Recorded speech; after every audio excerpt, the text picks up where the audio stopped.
reviewer, and welcome to the showcase and review of Idle Champions of the Forgotten Realms by Codename Entertainment. Right now we've got a little bit of news going on. We've got an event. They have those occasionally. Ooh, they have Wolfgard, one of the companions of Drist. Right now, the way the game basically works is you collect your party, and basically do stuff, right? So right now, we have been idle for about 24 hours. And I just knocked that over. And basically, the longer you are idle for, the faster your people will be when you come back. And it'll last for about 6 minutes, I believe. So this will be going on in the background while we progress. We're going to turn auto progress on with that double arrow on the right. We're in a quest called Mad Cow Disease. Wait, why aren't we? Yeah, we're progressing. Okay. And then there are little cutscenes in between each scenario of the quest that we are on, which is kind of fun. You get to see some of the characters interact, get a feel for their personalities and things. Like, we got Bruenor Battlehamer, the original dwarven dude from the Drist series. And I believe, what was the first one called? I kind of read them out of order because I believe I read Homeland first with Drist. Frankly, that's like the best series of Drist books, in my opinion, where Drist is escaping from the Drow, etc., etc. What's cool about this game is they do have various characters from shows that people do about D&D and things.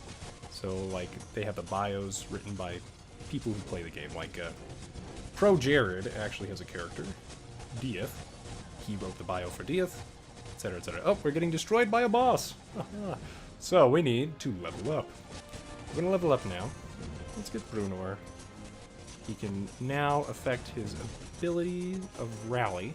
So we should see this person and this person get stronger. So E21 at the moment will become 5.08 E21, so not quite E22 yet. Scientific notation. The numbers, of course, are different powers of 10, and you want to keep getting more and more powerful. Now, since we lost against the boss, it pushes us back to the previous level that we could finish. And if for some reason you were using ultimate abilities to pursue further, well, you'd still keep losing levels if you kept failing, right?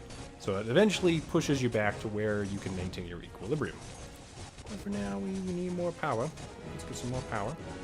We're going to upgrade Minsk, because he's our best DPS guy. Oh, I should also unlock this guy. Hitch. We're gonna get rid of Makos, because he's not good. So we're gonna drag Hitch here. I shouldn't say that.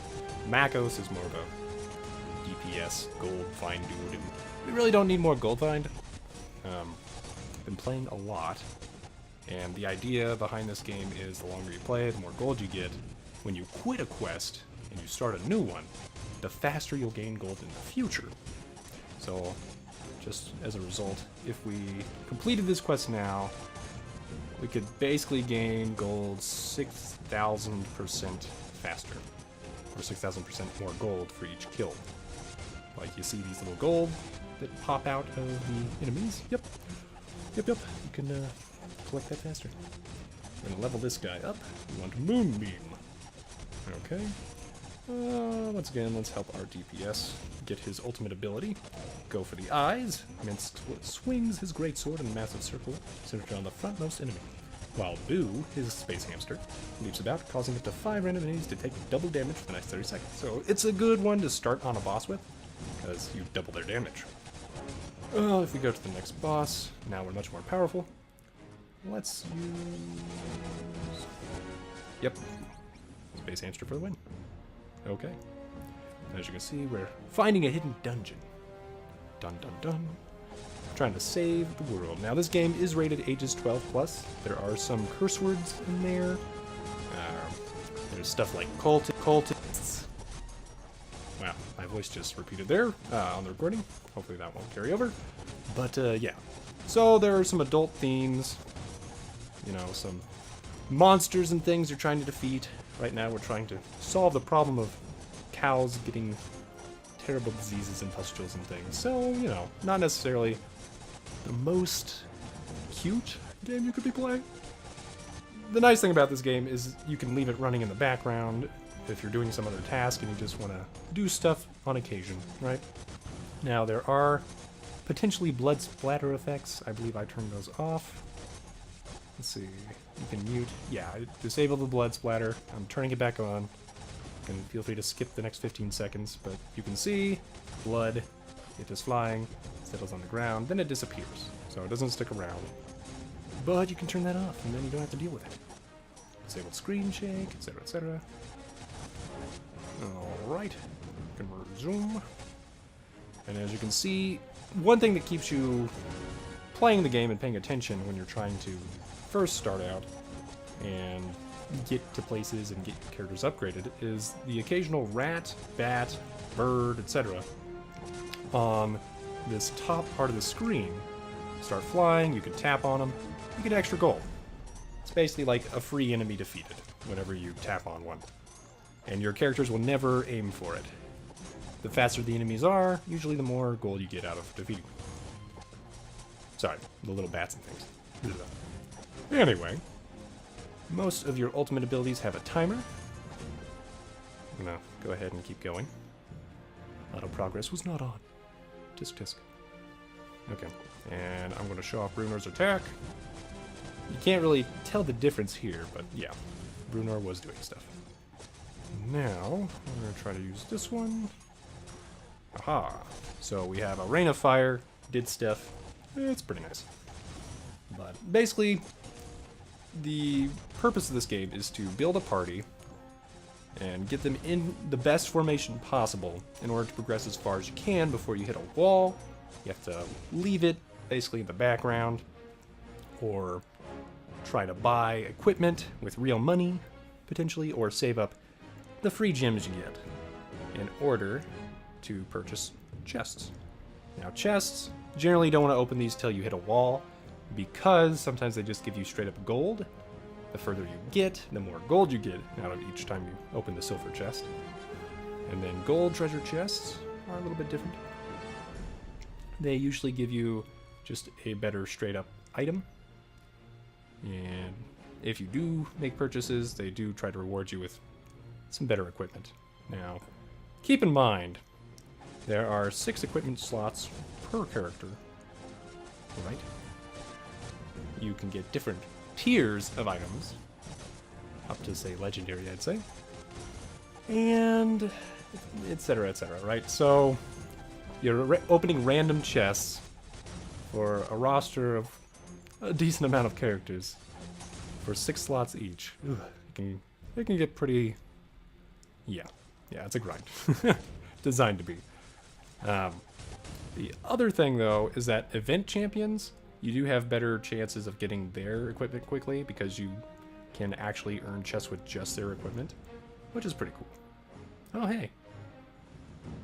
Ooh. Got some more champions up.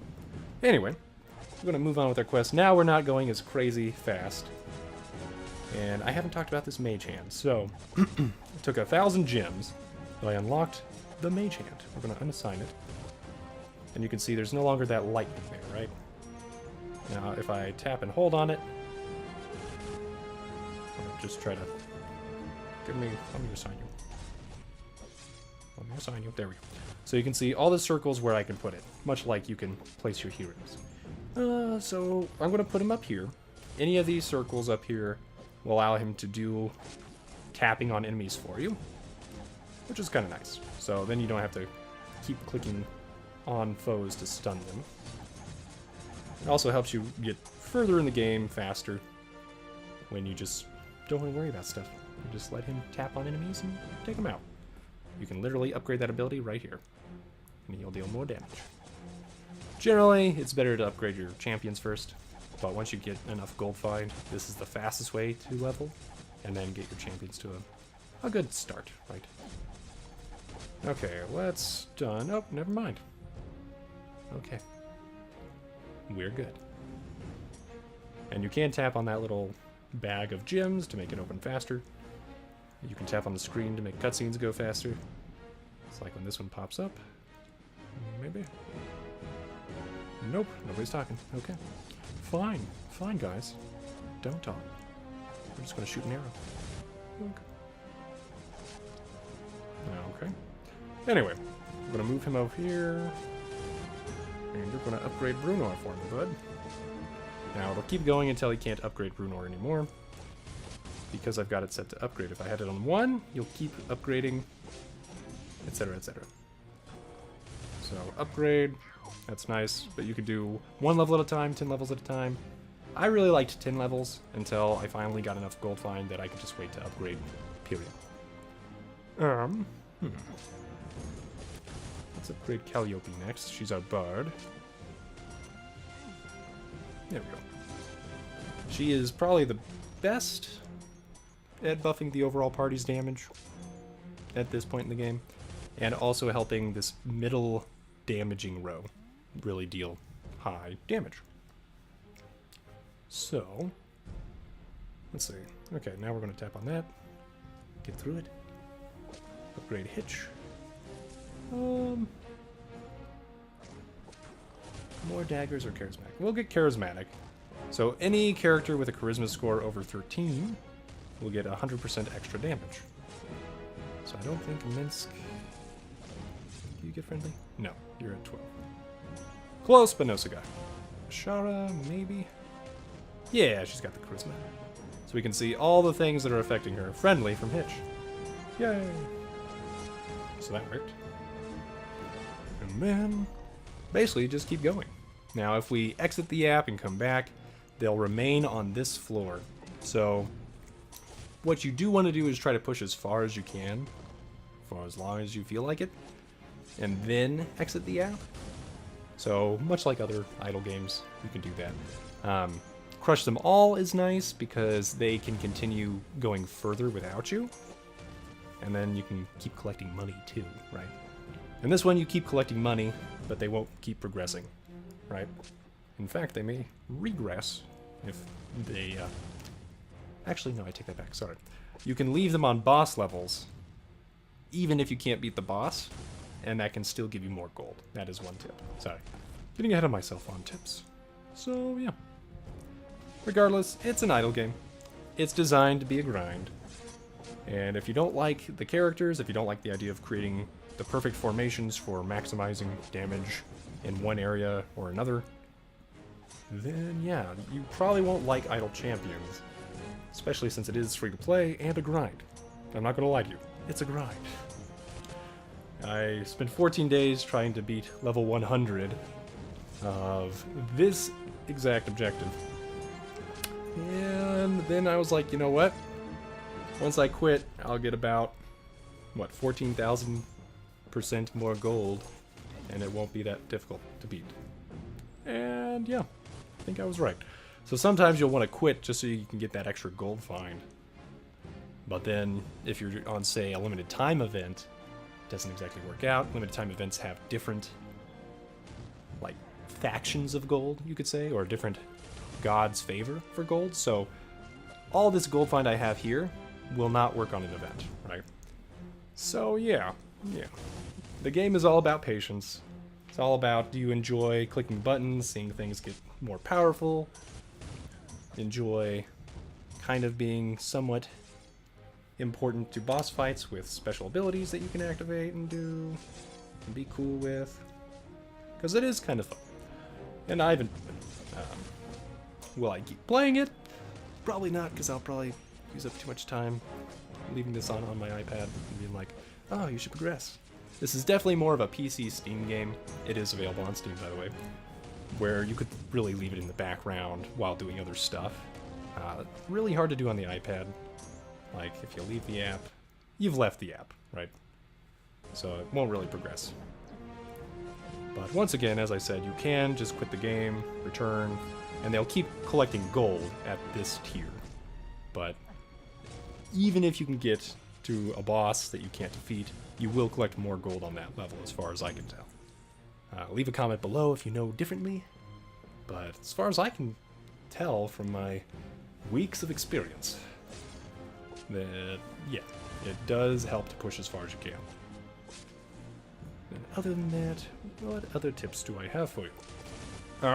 Once again, Minsk first, with his ultimate attack to increase damage, or just outright destroy stuff. My other thing is generally I go with these groups right now. I got Ishii in an event. You get your Laxel otherwise. But generally you get Bruenor first, then Celeste, right? And I would say this formation is pretty optimal because Celeste buffs in front, Calliope buffs in front, bleh, I can speak, Nayeli buffs behind her, the entire row or column. Hitch can buff pretty much anything anywhere. Ishii I will replace at some point with Jamila. And Jamila will replace Ashara's position, and Ashara will go where Ishii is, because Ashara can help everybody, as long as they're human, to deal more damage. Because I went with the specialization bond human, right? Pretty much what I always do with every hero when you reach a specialization tier is try to get them to help each other deal more damage, or increase gold find, something like that. So the healing abilities of Celeste and Hitch, you know, you're not really going to use them. What you're trying to do is defeat bosses before they can hurt you. Because once they start hurting you, they will keep growing in power until you're dead. So stalling out a boss really isn't an option. You have to defeat them, right? So why would you bother trying to stall for time when it's not really going to help you? Because they're just going to get stronger and stronger, and you're going to get weaker and weaker as you lose people who are buffing your attack power. So that's the way I see it. That's how a lot of the online forums rate things as well. So yeah, I think if I can afford Archon later, who I still haven't been able to afford in my party, he would go where Hitch is, or Tyrell, sorry. Oh, I keep calling you Hitch. Anyway, Tyrell, because he's best at the front. Tyrell will probably go where Hitch is, probably get rid of Hitch. Not sure, but probably. He's probably the next weakest. But yeah, Minsk is usually a good DPS person, as is Jamila. Minsk can deal area of effect damage with his cleave. Ashara is nice before you get Jamila, because, or even Minsk, because she has random attack power bolts, right? And each one does her full damage, which is why she's not quite as powerful, but it adds up, right? So she's pretty good early on, less good later. And so on and so forth. So basically, figure out how you can get the most bonuses per thing, right? Now, you can always move people that aren't being attacked directly. So ranged attacks will stop you from being able to move people around. So will melee attacks, of course. So basically, once you get into a fight, you can't really move people around, right? But until then, you can experiment with how much damage you're doing, etc., etc. So let's say right here, E22 versus E23 on Ashara, just by moving Calliope and Hitch. Now if we move Nayeli, E21, E23. So yeah, it makes a difference. And that's kind of fun too, is fine-tuning things, trying to get the next bit of efficiency you can out of things. Also, I should move my mage hand. Mage hand. Sorry, that's the inventory. So you know what? I should talk about that. You can get potions of giant strength. Now, anytime you use one, you probably want to use it near the end of your quest. However, even if it says, say it lasts for a couple hours, or until adventure, they all say until adventure completes, right? So, yeah, just keep in mind that effect will go away once you complete an adventure. It's kind of sad, but it's true. Same thing with these bounty contracts.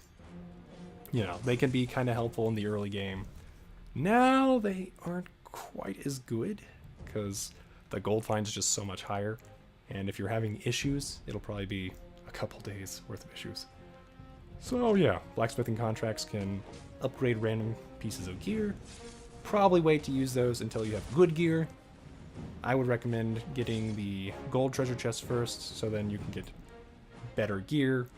And then silver treasure chests will just let you get, like, gold, those potions of giant strength and things. And then, hopefully, occasionally give you a decent piece of gear, or level up that piece of gear, an extra percentage or two in terms of damage and stuff. Okay, Bruno, smack it. Minsk, do your thing. You. Yoink. Also, yes, before bosses reach you, if they're melee-based, you can push them back with the Char's ultimate. You can stun them, etc., etc. Just do whatever you can to prolong them not gaining damage against you. And then hopefully you can reuse some of your ultimate attacks, but usually they'll kill you before that happens. Sometimes you can get Bruenor's attack off a couple times, because it's only a 1-minute cooldown. So, yeah. Idle Champions. I hope you've enjoyed this showcase and review, dear viewer. Let me know if you'd like any more tips on the game. I will probably be deleting it, though, so I don't use up more of my time on it. Because, I don't know, for me, I like idle games enough that I'm kind of a sucker for them. So, yeah. Leave a like if you enjoyed this. Subscribe to see more showcases and reviews of various games. And for parents, just know that, yeah, this game does have ads. There are some curse words and things. And you can have blood effects, but you can turn those off too. So thanks for watching, and have a great day, dear viewer.